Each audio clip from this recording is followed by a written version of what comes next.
So acceptance and belonging, hugely important for individuals. We all want to be accepted for who we are. And sometimes that behavior is not the greatest in the world, okay? And we all want to belong someplace. Oops, I forgot to turn this on. So I got up late this morning, okay? That's my excuse. All humans need food, shelter, warmth, and acceptance, and a sense of belonging. We all have a deep drive to seek acceptance. And when we're rejected, all kinds of anxiety surface, including physical and mental health illnesses. Rejection blocks the need to belong, a powerful motivation. When we have a sense of belonging and that we're accepted by people, we're more encouraged to move forward with our own life goals because we have people we can share them with. Our ability for empathy and rational thought loses its focus and purpose. We become self-focused instead. Oh, woe is me. Nobody loves me. Nobody cares about me. And that kind of thinking can happen. In our quest to be accepted and not rejected, we allow guilt, shame, or embarrassment to signal we committed a faux pas, if indeed we did, say in public. We blush or in other ways indicate our embarrassment or shame so we won't be rejected. When you blush over a joke or something that you've done, when you spilled something, other people can laugh alongside you and you feel then at one with other folks. Rather than join a social group, however, if you don't feel that sense of belonging, you isolate to avoid potential for rejection. This is a human need, the need for acceptance and belonging. Okay, group pressures. A group can use the threat of rejection to promote pro-social behavior and discourage antisocial behavior. By ostracizing certain persons, such as habitual criminals and moochers, homeless people on the street, because they don't perceive them as being acceptable. Except when a person has chosen a group of like-minded, of course, then the picture's a little bit different. Habitual criminals, moochers, or the homeless, they tend to hang out in groups. And they don't seek new, healthier social groups because they don't feel a sense of belonging there. I know this is why when guys and gals are on probation or parole from the prison, they're told stay away from other criminals because that tends to focus the behavior back on the wrong side of the tracks, so to speak. Instead, find yourself some healthy people to be around. Learn to gain a sense of belonging, although I'm pretty sure they don't understand it that way or express it that way to the criminal. The homeless people, you know, there's a little bit different picture there to a certain extent. Being part of such a group helps people feel safe, feel like they have a sense of belonging and acceptance. Being excluded can lead to anxiety and poor mental health, as we already saw. A feeling of exclusion and isolation can also contribute to suicide, unfortunately. The consequences of exclusion.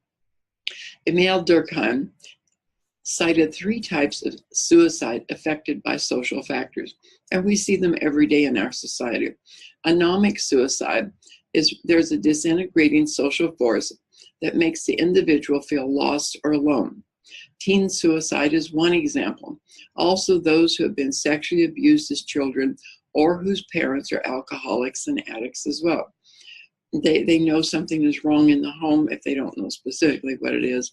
They know their parents have been ostracized, perhaps not accepted, rejected, and they feel that sense of rejection.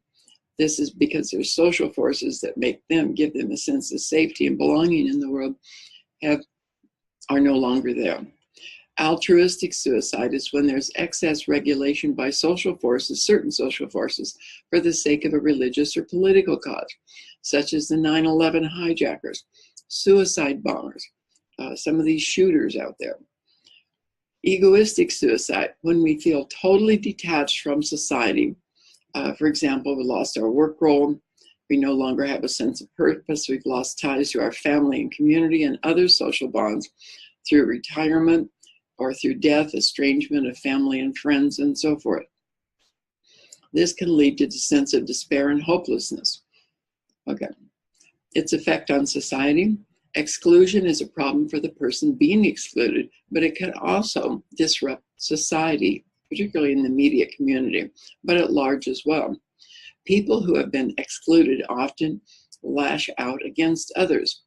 Feelings of rejection contribute to violence, and we see it more small, in the social system of the schools, in bullying.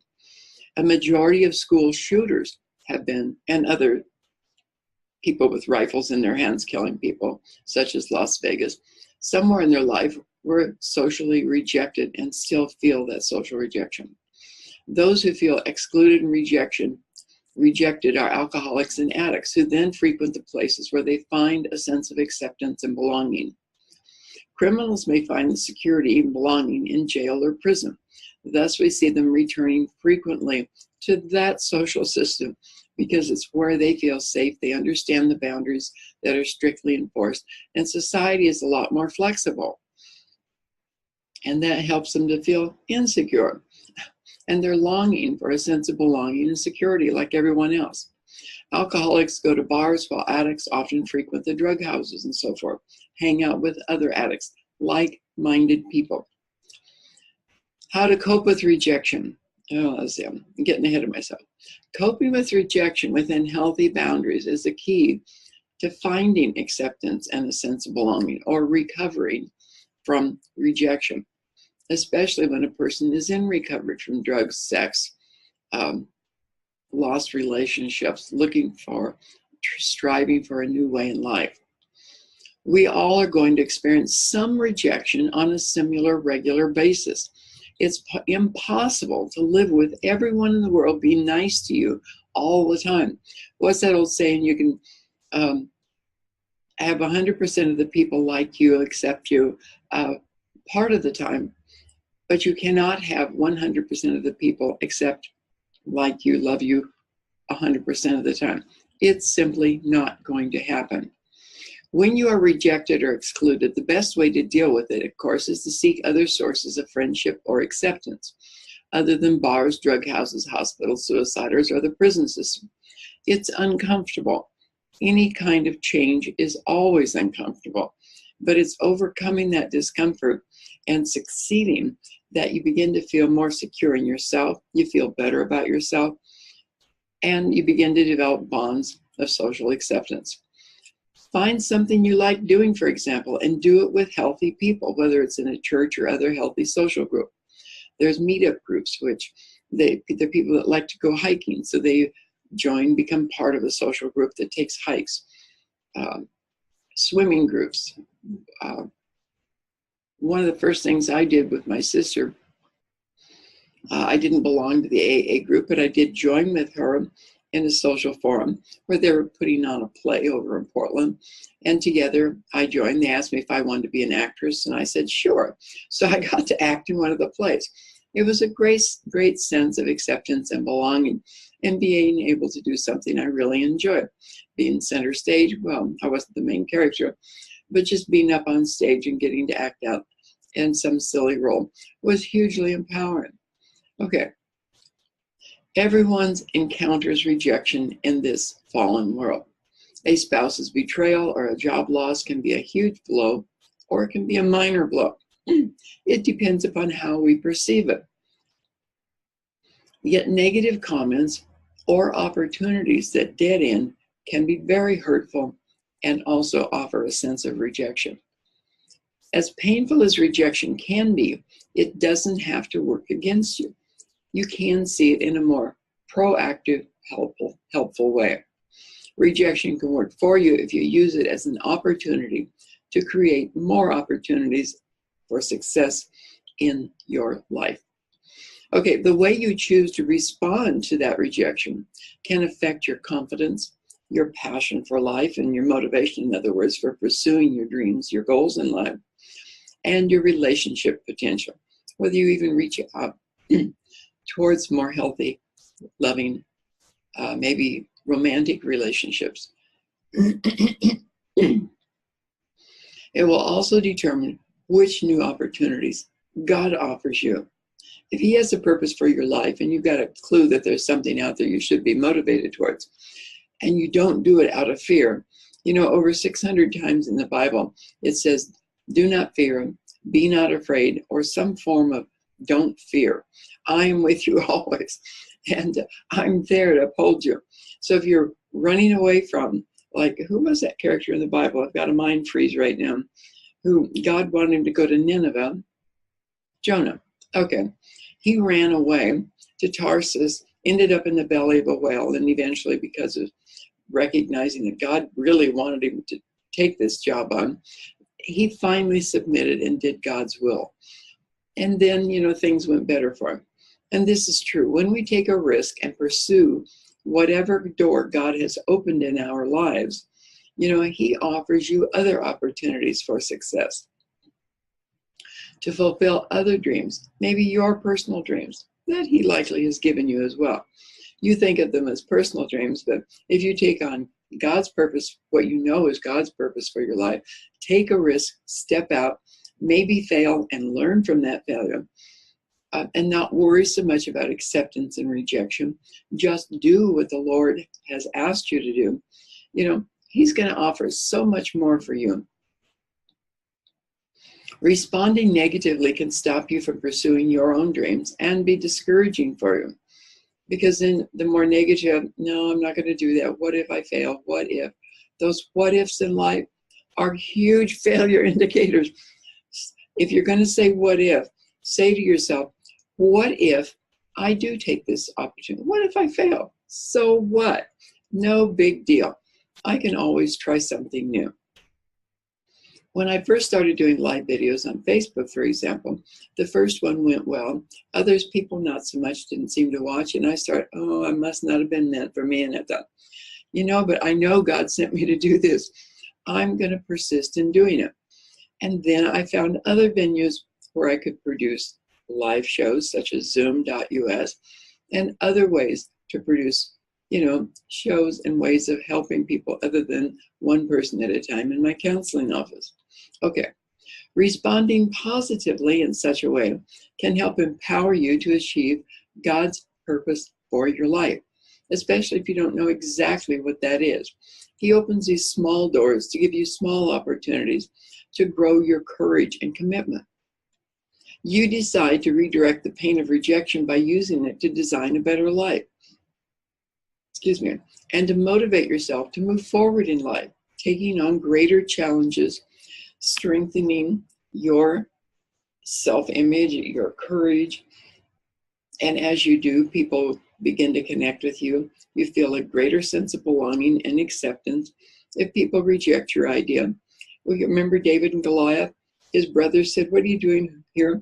Go back, you know, when he went to Saul's army with food for them and saw the giant Goliath. And his brother says, what are you doing here? Go home, tend the sheep. Why did you leave them? He said, did not God send me for a reason? And then David went about pursuing that purpose. But first he turned to another group of people, other soldiers, and said, what's my reward if I defeat this giant?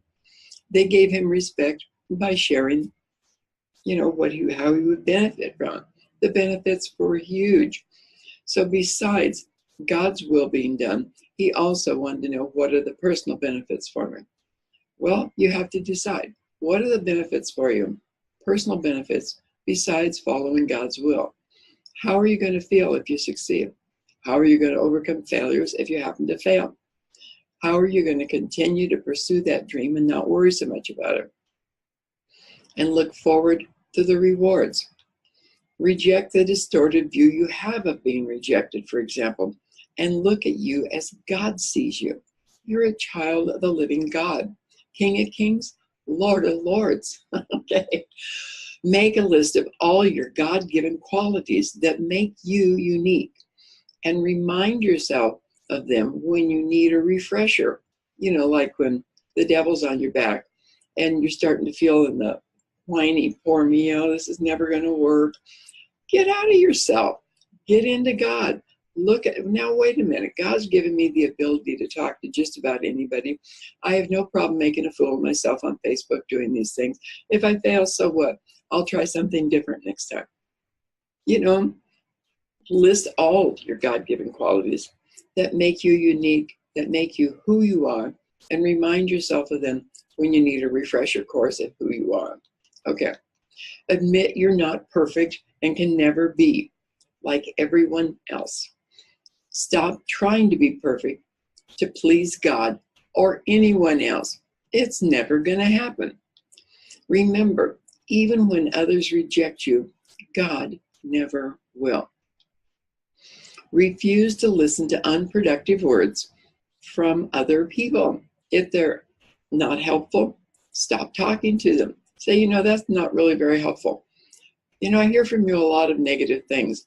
I really need somebody who's going to support and encourage me. Are you able to do that? If not, I need to find a friend. Well, you don't have to be quite that boldly outspoken. You may be choose to be a little more subtle. I tend to be a little more bold and say that, this is really not helpful. Can you see yourself encouraging me in some way? This is what I really need from you. Okay. Instead, renew your mind by meditating on God's word, especially God's love for you, and verses that are encouragement for you. Replace negative thoughts with positive ones. Dr. Carolyn Leaf has some great books out. If you go to my website, I'm pretty sure I have a synopsis of one that just gives the bare bones basics of how to change your thinking and change your life. Okay. Pray for the Spirit's help changing your internal dialogue, that negative stuff, and focus on a more positive internal dialogue. Don't get upset about your weaknesses. Focus on your strengths. Instead of aiming for perfection, aim to do your best every single day. Have achievable goals. Are they measurable, achievable, something you're willing to do and will do? If they're, I can say, well, I'm going to go climb the mountain because I really like to go climb a mountain. But I know in my heart there's no way I'm going to do that. That would be just idiocy for me to try to do something like that. So make sure they're achievable. Relax, be flexible, and embrace change. Fears of abandonment. Ask God to show you how you can rely on Him. Read the scriptures. When dealing with human relationships, count on God's love and His presence in your life, not people who may fail you and who may not fail you. If you endure with them, they may endure with you. Eliminate unhealthy relationships and focus on more healthy ones. Be honest with yourself. Don't hang on to a relationship just because. If it's not healthy for you, get out and get gone. Okay. Honestly consider the value of all your current relationships. In what way are they helpful to you? Are you helpful to that person? And do they reciprocate at all? Are you okay with being the one giving in that relationship? Or do you have expectations? Love is giving for the sake of giving without getting anything back. And it's okay to have that type of relationship, just not that kind of exclusive relationship. You need relationships where you're receiving as well. Pray for the wisdom to determine which people in your life right now are or are not worthy of your trust, time, and effort. Assess those who influence you positively and those who impact you negatively. And if it's all negative, you really don't need that sort of thing in your life. Especially if your spiritual well is not full right now and you can't give to that person. And if they're not accepting of your giving. Let go of unhealthy relationships and focus only on safe, healthy people. People who can be positive and helpful in some way. From now on, choose to invest only in relationships in which you can participate in a healthy flow of mutual commitment and contribution. Family rejection. All families are made up of broken people who are broken in some way. They hurt and reject others at times. Realize social rejection is about the other person's inability to love and not about you and your worthiness for love. You are worthy of love and you're worthwhile. Only God can love you perfectly, so always count on Him to do so. Other people are going to fail you at times. Instead of wasting your time and energy on trying to keep the love of a family member who maybe has rejected you over and over again, this is not the inconsistent, well, today's not a good day and you feel rejected. This is a family member who consistently rejects you repeatedly. Don't count on them. Focus on drawing closer to God to experience more of His love in your life, and avoid that person if at all possible. Protect yourself from rejecting family members by setting firm boundaries in your relationship with them, and then reinforce those boundaries in kind, loving ways. Next week, we'll be looking at boundaries and how to apply them in our life. Okay, honesty in all situations. There's no room for white lies. Not being honest in all situations makes you vulnerable to being used and manipulated by people with selfish intentions. You don't need that in your life. And you don't need the consequences. If you're not honest, and loving, forgiving, and caring, God's not going to answer your prayers. Ask God to give you the courage you need to tell yourself and other people the absolute truth in a kind, loving way, even when it's uncomfortable to do so. Yeah, telling the truth can hurt somebody's feelings. I told a lady the truth one time about something. She backed off. I told her, I said, I can't be around you because of this. And I walked away. It was months later, 6-7 months, and she called me one day and she says, I'm so sorry. You were right. Please forgive me. And restored the relationship. It was fabulous. That doesn't always happen. But you have to be willing to endure the consequences, not suffer. Endure the consequences that will make you stronger by doing what you know is right in God's sight. Improve the way you communicate. Communicate love to others in all of your relationships. The book of John says, show love to other people in everything you think, say, and do, so others will know the love of God is in you. And being honest in your communication doesn't mean you have to be harsh and cruel. Learn what you can from criticism, but don't let it discourage you. I have found that oftentimes there's a lot of truth in criticism because the other person doesn't know how to tell me the truth in a less than harsh way. Doesn't mean I can't say, I'm not sure I agree with what you just said, but I'll get back to you on that. And then take my hurt feelings off someplace, take an honest look at them, and decide if some part of what they said, was it true or not? If it's not, dismiss it and tell them that, I don't really accept what you said. That was not okay. Or if it was true in some way, which I had a boyfriend one time who told me the truth that really hurt. And I told him, I said, I'll think about this and get back to you. And I did. And I had to tell him, some of what you said was very true. I'm going to try to make some change there. He almost fell off his chair. Okay. Communicate regularly with God through prayer and meditation, meditating on the scriptures. Let go of your past in order to remove it. Yeah, to remove it and move forward. If you had harsh criticism and judgment as a child or even as an adult from people in your past, move past it. Move forward in a brighter future. Don't hold on to any damaging or unproductive past stuff. Seek God's healing to discover healthy relationships, change pain for joy, experience freedom from your past, and grow into your fullest potential in the future. Pursue God's dreams for you. If rejection has you not pursuing your dreams, let yourself dream again. Maybe you had a dream in childhood. I did. I wanted to be an artist, and I had a family member who came to see me. And he said, what do you want to do when you get out of here? And I was in the state school at the time. I said, well, I want to be an artist. And he says, you can't do that and expect to make a living. Instead of saying, oh, that's a great idea, but you might want to think having a full-time job so you can support yourself in the meantime. But he didn't do it. He was pretty harsh and hard-nosed about it. So I lost my dream. Years later, I came back to it. And now I do art, maybe not as a profession, but as a fun projects, while I earn my living in other ways. And so, dream again. Don't let your childhood dreams or your earlier dreams, get lost. Ask God to show you his dreams for you and for the courage to pursue them. Look forward to what your future will bring. As you trust God to help you make those dreams come true. This is Dr. Brandy Marks, biblical and licensed mental health counselor. Most of these videos will be uploaded to my website as well as Facebook. My website, as you can see, is www.dotcross.org. Sorry. God bless. Have a wonderful day, and thanks for tuning in.